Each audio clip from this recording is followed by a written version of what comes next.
Рік-рекордсмен.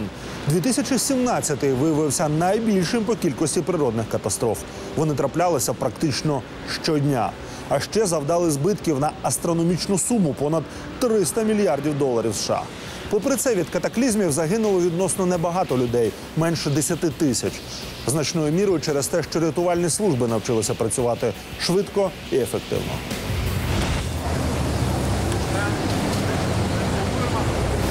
2017-й розпочався із аномальних морозів в Європі. Температура впала до рекордних мінус 42 у Швеції та Фінляндії. Вперше за 60 років замерз Дунай. Кригою вкрилося узбережжя Чорного моря.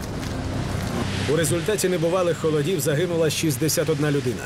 Утім, незабаром виявилося, що це були лише квіточки.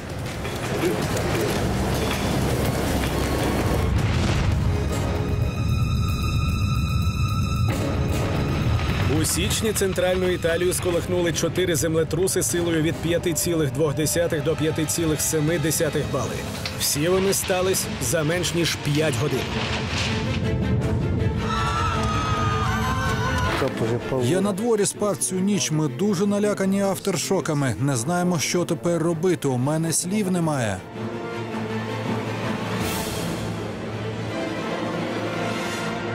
Вчені наголошують, що серія землетрусів – непересічне нове явище, адже раніше такого не спостерігалося.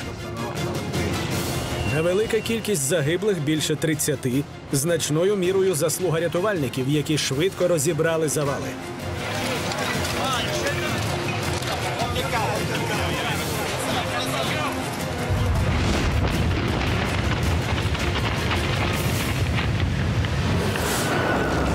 Липень – традиційна пора лісових пожеж. Утім, у 2017-му їх було неймовірно багато.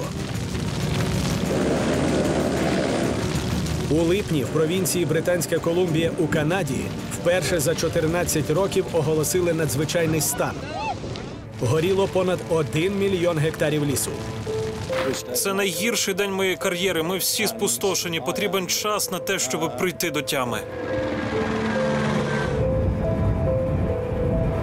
Масштабна пожежа завдала збитків на 127 мільйонів доларів. Вогонь знищив понад 300 будинків. Завдяки вчасно проведеній евакуації не загинув ніхто.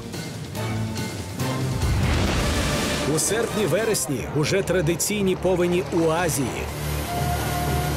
У 2017-му знову ж таки наймасштабніші за останні десятиліття. Найбільше біди повені наробили в Індії. Загинули понад 1000 людей, постраждали понад 30 мільйонів. Не обійшлося і без виверження вулкану. У серпні ожив Агунг на острові Балі в Індонезії. Влада евакуювала понад 120 тисяч мешканців із 12-кілометрової зони. Завдяки цьому ніхто не постраждав. Традиційно масштабних руйнувань завдали урагани. Перший, який обрушився на Північну Америку у серпні 2017-го, отримав ім'я Харві. Він розігнався до 215 кілометрів за годину. Вийшовши на сушу, викликав катастрофічні повені у США в штатах Техас та Луїзіана. Сума збитків майже 200 мільярдів доларів. Загинула 91 людина.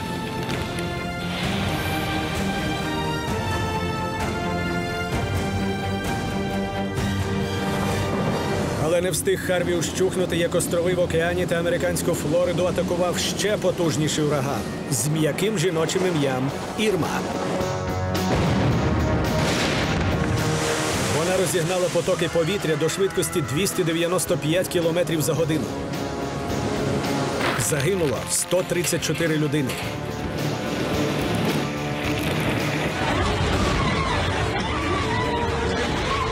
Вересень – 2 потужних землетруси в Мексиці. Ця країна – один із найбільш сейсмічно активних регіонів світу, адже розташована на кількох тектонічних плитах.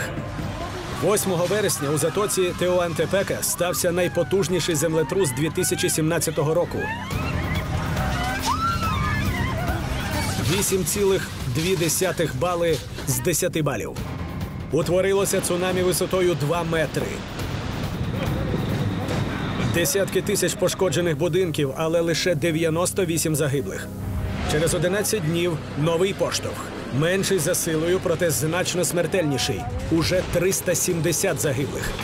Їх могло бути значно більше, але тисячі життів були врятовані завдяки рятувальній операції. Жовтень 2017-го. Знову лісові пожежі. Цього разу в американській Каліфорнії. Вогонь перетворив на пустку кілька містечок і забрав 40 життів. Був ще один сильний землетрус на кордоні Ірану та Іраку, а також кілька ураганів в Азії.